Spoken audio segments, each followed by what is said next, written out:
တွေကမျောလင်းနေလို့ခံစားချက်တွေအလုံးချမ်းပါချင်ရလုံးသားတွေကတယောက်တည်းသူမောနေနေညတော့စိတ်ကူးရင်လို့ကိုယ်တွေ့တဲ့တောင်ပြောနေတာချင်ရဘယ်ချိန်ဆုံးမလဲဘယ်နေရာမှာတွေ့မလဲယုံကြည်သူရင်ထဲမျောလင်းချက်ချီလုံးငယ်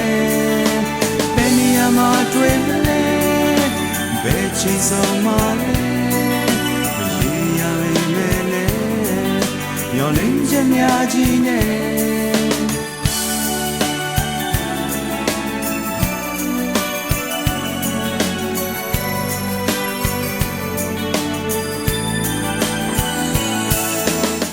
ဟယ်လိုကွန်မန့်တာရီယိုစပိုင်းသိမ်းမှာဒီနေ့အသိမ်းဟန်နွိုင်းမြို့ကိုတွားလဲပါမယ်ထိုင်းနိုင်ငံမြောက်ပိုင်းချင်းမိုင်မြို့ကနေပြီးတော့ဗီယက်နမ်နိုင်ငံမြောက်ပိုင်းဟန်နွိုင်းမြို့ကိုအသိမ်းတွားလဲမှာပဲဖြစ်ပါတယ်ကဲလောဆယ်တော့အသိမ်းအခုဗီယက်နမ် airline တစ်ခုကိုဖြတ်ထားတယ်ကွယ် Vietjet ဆိုတဲ့ airline ပထမတော့ဆုံးအသိမ်းစီးမှုမှာပဲဖြစ်ပါတယ်ကဲဒါဆိုရင်အသိမ်းတို့လိုက်ပြီးတော့ဒီ vlog လေးကိုလိုက်ပြီးတော့ကြည့်ပေးကြပါအောင်နော်ကဲဒါဆိုရင်အသိမ်းတို့တွားလာအောင်မယ်ကွယ်နဲ့တောင်ချနေပြီကဲတက်ကတ်သွားယူလိုက်အောင် Vietjet air တဲ့ကဲတွားလိုက်အောင် let's goขอบคุณค่ะพี่แกยาพี่ကွယ် Vietjet Air နဲ့ဒီတစ်ခါသွားမယ်ကွယ်ဒါတော့အသိ first time စီးဘူးမှာပေါ့နော် Vietjet Air ကတော့ okay သွားလိုက်အောင် let's go လေဆိပ်ရဲ့ first vlog တော့ရောက်လာပါပြီကဲဒါဆိုရင်တော့ဒီနေ့အသိ Vietnam trip ကိုမမနဲ့နဲ့သွားပါမယ်ကဲနောက်ထပ် special ကတစ်ယောက်လည်းရှိသေးတယ်သူကကြတော့နိုင်ငံကြီးတစ်ခုကနေပြီးတော့လာတာပဲဖြစ်ပါတယ်ကဲသူကကြတော့လည်းတခြားနိုင်ငံနေပြီးတော့စီးလာတယ်ကွယ်ဗီယက်နမ်မှာစုံကြမှာကဲဒါဆိုရင်ဗီယက်နမ်ရောက်မှပြန်တွေ့ပါမယ်အခုလောလောဆယ်တော့ကျုပ်တို့တောမှာဟန်နွိုင်းထိရောက်တဲ့ flight ကဒီနေ့တော့မရှိဘူးကွာ19ရက်နေ့ရပဲရှိတာအသိအခု20ရက်နေ့စသွားတာဆိုတော့20ရက်နေ့မရှိတော့အခုtransit စီးရမှာပေါ့နော်ကျုပ်မျိုးတက်ပြီးတော့လေယာဉ်စီးရပါမယ်အခုဒါဆိုရင်တော့ဘန်ကောက်သွားဖို့အတွက်အခု breakfast စားလိုက်အောင်မယ်ကွယ်ကဲရှာလိုက်ရအောင် let's go ပါစားမလဲဆိုတာလုံးစံထိုင်းမှာပဲအမြဲတမ်းထိုင်နေကြ Thailand Yes Cafe ကဲအဲ့ခုပဲထိုင်လိုက်ရအောင်ဒီမှာကျတော့နည်းနည်းလေး Asian စာလေးဘိုင်းနာတာတကာ mascara လေးစုံတော့ကြအဆင်ပြေတယ်ကွာကဲဒါဆိုရင် menu ရှိလောက်အောင်မယ်ဒီနေ့မနက်ခင်းရဲ့ breakfast လေးကိုတော့အသိန်း coffee နဲ့ American breakfast လေးမှာလိုက်ပါတယ်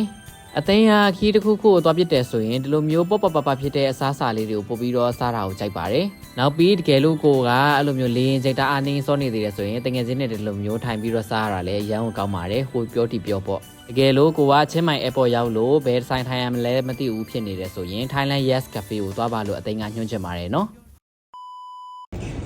ကဲတော့မယ်ကွယ်ဆိုရင်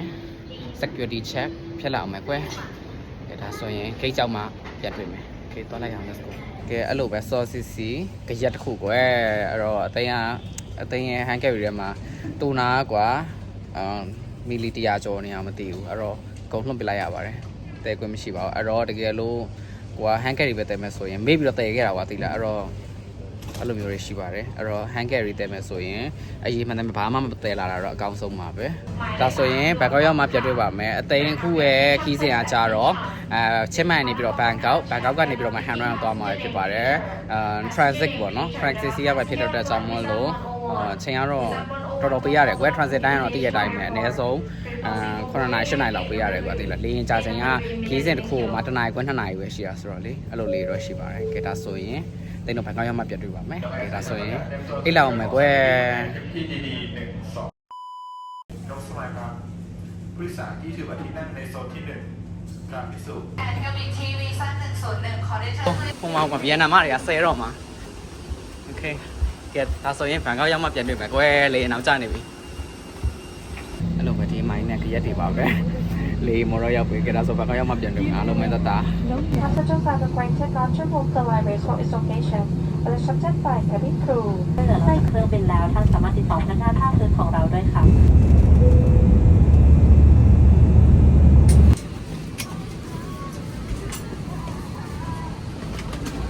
ကဲဘန်ကောက်တော့ရောက်ပြီကွယ်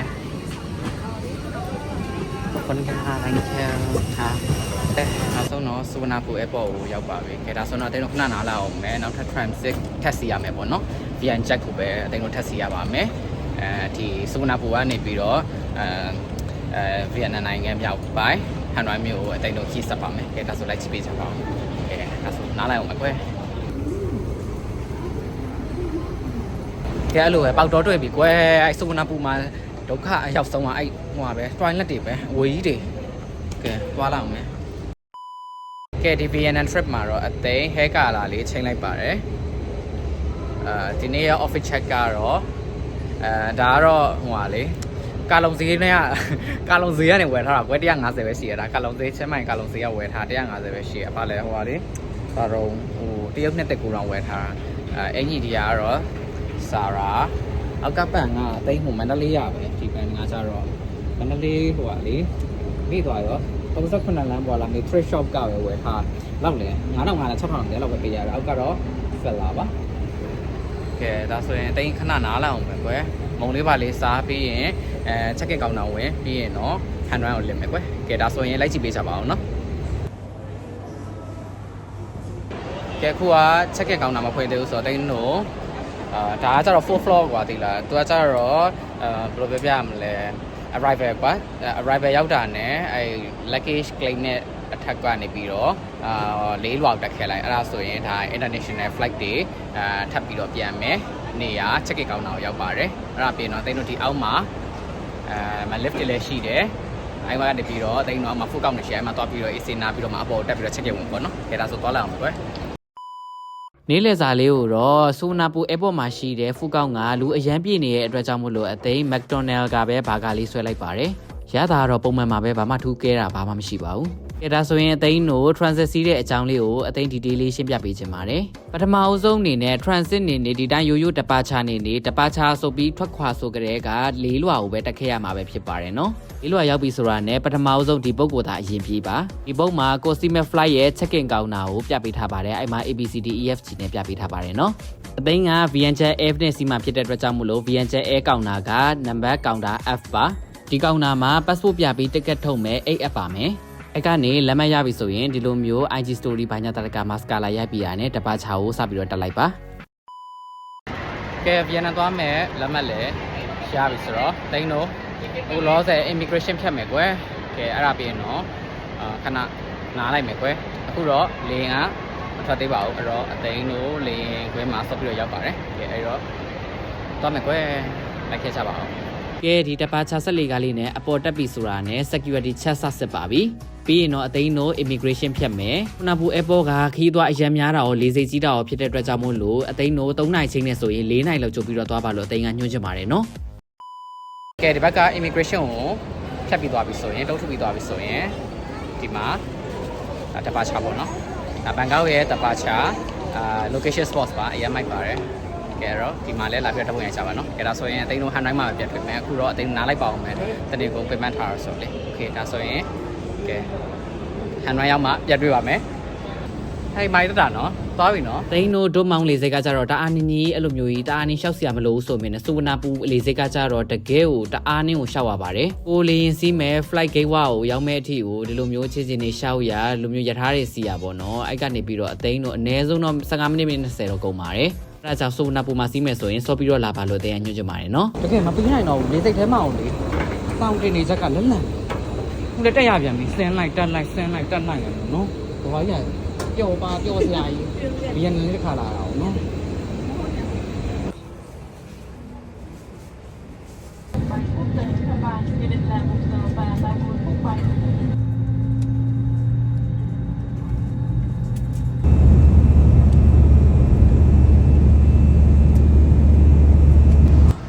ကဲနောက်ဆုံးတော့ဟန်ရိုင်းကိုရောက်ရှိပါပြီကွယ်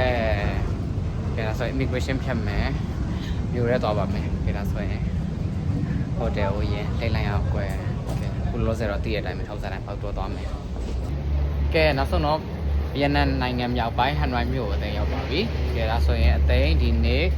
ဟန်နွိုင်းမှာဘာတွေလုပ်မလဲဘာတွေစားမလဲဆိုတာတစ်ချက်လေးလိုက်ကြည့်ပေးကြပါအောင်เนาะကဲဒါဆိုရင်အသိတော့ဆယ်တော့ immigration ကောင်တာကိုရင်ဖြတ်လာအောင်မယ်အဲ့ဒါပြီးတော့အသိတို့ဟိုတယ်နားမှာပဲအဲ့လိုမျိုးပတ်ကြည့်မယ်ကွာဟိုတယ်ကကျတော့အသိန်းတို့ဟိုပေါ့နော်အိုးကွာတာထဲမှာပဲအသိငါထားပါတယ်ဒီမှာတော့အိုးကွာတာထဲမှာတော့နာမည်ရှိရကွာကဲဒါဆိုရင်အသိန်းတို့လိုက်ကြည့်ပေးကြပါအောင်နော်ဒီသွားလိုက်ရအောင် let's go ဘဝချက်ချက်ပြောင်းလဲသွားတယ်ဆိုတော့ညီမကြီးပြန်ရောက်သွားရထင်သွားလို့ကျေးဇူးပါနော်ကျေးဇူးပါနော်အဲ့လိုမျိုးဟန်နွိုင်းကိုတကူတကောက်အဲ့လိုမျိုးသွားကြလို့ကျေးဇူးအများကြီးတက်ပါတယ်လို့ဖိတ်ခေါ်ပေးလို့ကဲကနန်းမျိုးတော့ဆိုတဲ့အတိုင်းပဲကွယ်ကနန်းနေရတော့ဝီခေါ်နေစင်ကတကက်ွယ်ဒီမှာ3သိန်းခွဲဗီယက်နမ်တော့3သိန်းခွဲကနန်းနေရတော့များတယ်ကွယ်ဒီမှာထက်များတယ်အဲ့လိုမျိုးရှိတယ်ဘာအနေနဲ့ကနန်းကြီးပဲကနန်းတော့တော်တော်ကြီးကိုများတယ်ကွယ်တော့များနေများတယ်ကဲအခုတော့ taxi စီးဖို့စောင့်တယ်ပေါ့နော် Grab ငားထားတယ် Grab က2,950,000ဗီယက်နမ်တောင်းပေါ့နော်အဲ့လောက်ကျပါတယ်ထိုင်ဘက်နဲ့ဆိုရင်တော့ဟိုလောက်ပေါ့နေပြီး250 260အဲ့လောက်ကိုချက်ပေါ့နော်ကဲဒါဆိုရင်တိုင်းမှာဆောက်တော့ပဲစုံမြတ်နေပဲဟိုချင်းမိုင်လာတဲ့လူတယောက်တွက်ဆိုရင်တော့လေဘယ်လိုပြရမလဲဒီမှာအရန်အနွမ်းဖြစ်တယ်ဒီကရောက်ချင်းပေါ့လို့ဆိုစုံမြတ်နာမယ်ချင်းမိုင်မှာကျတော့အဲ့လိုအေးစစ်စစ်နေတတ်တဲ့အဲ့လိုမျိုးတမျိုးတော့အေးစစ်နေရကွာဒီမှာကျတော့စုံမြတ်ပလန်နေရပဲ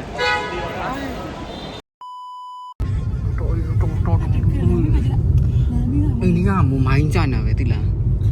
မုန်းနေတူးတော့ဒေါသရိုက်ထွက်နေကြကြအော်မင်းလားလမ်းတောင်းတာဟေး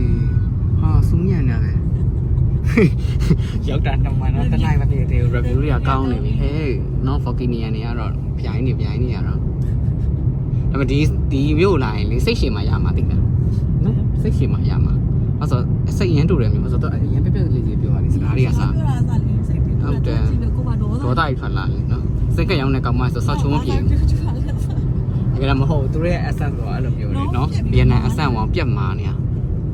ကဲအဲ့ဒီလိုနဲ့အသိန်းတို့ဒီမြေကူတရားကြီးကိုကြော်ဖြတ်လိုက်ပြီဆိုတာနဲ့ဟန်နွိုင်းမြို့ကြီးကိုရောက်ပါပြီအဲ့ဒီတော့ဟန်နွိုင်း International Airport ကနေပြီးတော့ဟန်နွိုင်းမြို့တွေကိုလာမယ်ဆိုရင်ကြာချိန်က35မိနစ်ဝန်းကျင်လောက်ကြာတတ်ပါတယ်taxi ကတော့အသိန်းတို့ Grab ကတော့အကောင်းဆုံးပါပဲเนาะ taxi ကမြို့တဲကို2သိန်းခွဲဝန်းကျင်ကနေပြီးတော့ Vietnam Down 3သိန်းအထိဆိုရင်တော့အဆင်ပြေတယ်အဲ့ဒီမှာမဟုတ်ဘူး4သိန်းနဲ့5သိန်းနဲ့6သိန်းနဲ့တောင်းပြီဆိုရင်တော့အဲ့ဒါချင်းပါပြီအဲ့တော့တိတ်ခဲလို့ရအောင်လို့အသိန်းကတော့ညွှန်ပေးလိုက်ပါတယ်เนาะကဲဒါကတော့ဟန်နွိုင်းအိုကွာတာတွေကိုအသိန်းတို့စပြီးတော့ဝင်ပါပြီဆိုင်ကယ်တွေကတော့တည်တဲ့အတိုင်းပဲအရန်ကိုများပါတယ်မျိုးလေးကတော့ချင်းမိုင်နဲ့ခက်စစ်စစ်ဆိုပေမဲ့ဒီမှာဆိုင်ကယ်အရန်ရှုပ်ပါတယ်အဲ့တော့လမ်းတွေဘာတွေဖြတ်ကူရဲဆိုရင်တရီလေးတေချာလေးဆင်ကျင်ပြီးတော့မှပဲကူပါလို့အသိန်းကညှို့ချင်ပါတယ်เนาะဆိုင်ကယ်မောင်းတာလည်းဗီယက်နမ်တွေကအရန်ကိုမြန်ပါတယ်ကဲဒါဆုံးတော့ဟိုတယ်ရောက်ပါပြီဒီဟန်နွိုင်းအိုကွာတာတွေကပဲပေါ့ကွယ်ကဲဆက်ကြည့်လိုက်ပါကဲပထမဦးဆုံးဟန်နွိုင်းမှာတော့အသိန်းတို့ဒီမှာထမင်းပုံစားလေးနာမည်ကြီးလို့အသိန်းတို့ဝင်စားခဲ့လိုက်ပါတယ်ဒီဟင်းလင်းမျိုးနဲ့ထမင်းဟိုမှာဗီယက်နမ်တောင်း3000ပဲဆိုတော့ဈေးကတော့တကယ်တန်ပါတယ်ဒါပေမဲ့အဲ့မှာစတိခဲ့လိုက်ရတာကဗီယက်နမ်တွေကအပေါ့ပဲစားပါတယ်အဲ့ဒီတော့အငန်ကြိုက်တဲ့မြန်မာတွေအတွက်ကတော့နည်းနည်းလေးကတိကောက်ဖြစ်နိုင်ပါတယ်နော်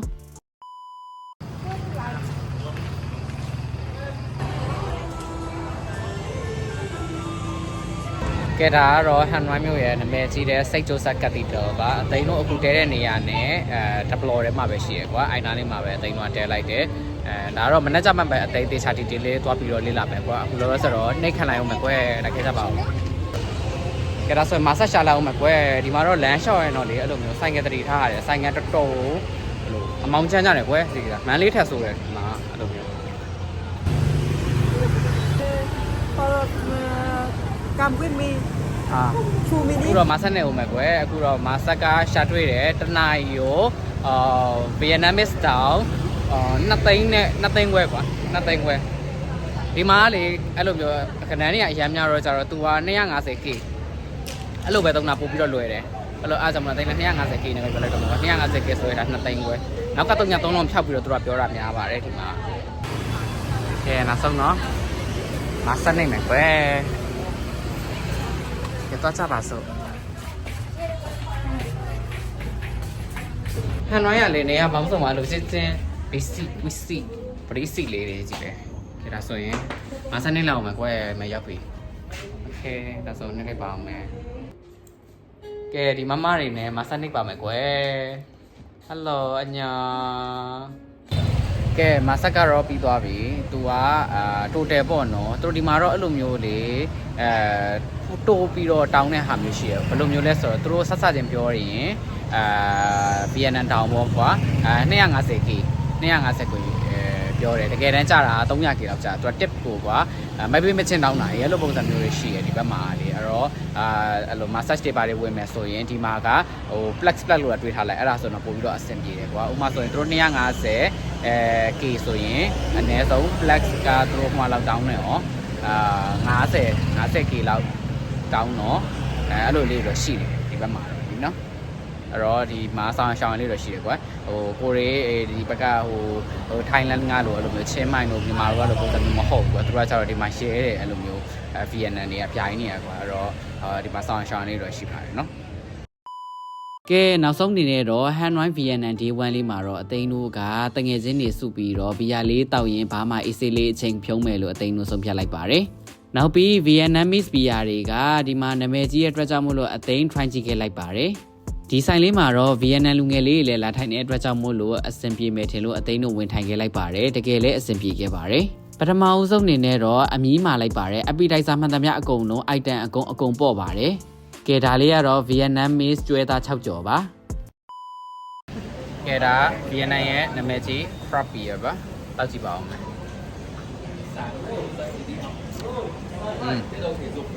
အဝင်လည်းမစိုးဘူးကောင်းတယ်ဒါပေမဲ့အသိန်းတို့ဟို BC လောက်ထားတဲ့မြန်မာပြည်လောက်တော့မကောင်းဘူးကွာဒါအမှန်တမ်းပြောရပါတော့ဒါပေမဲ့ဟိုသူကတိုက်ကားနဲ့မြန်မာရဲ့ခြားတွေကအရသာမျိုးပုံစံမျိုးတော့ရှိတယ်ခါတက်ရှိရယ်ချိုးလဲချိုးတယ်ဆိုပါကောင်းပါတယ်လက်ခံပြလို့ရတယ်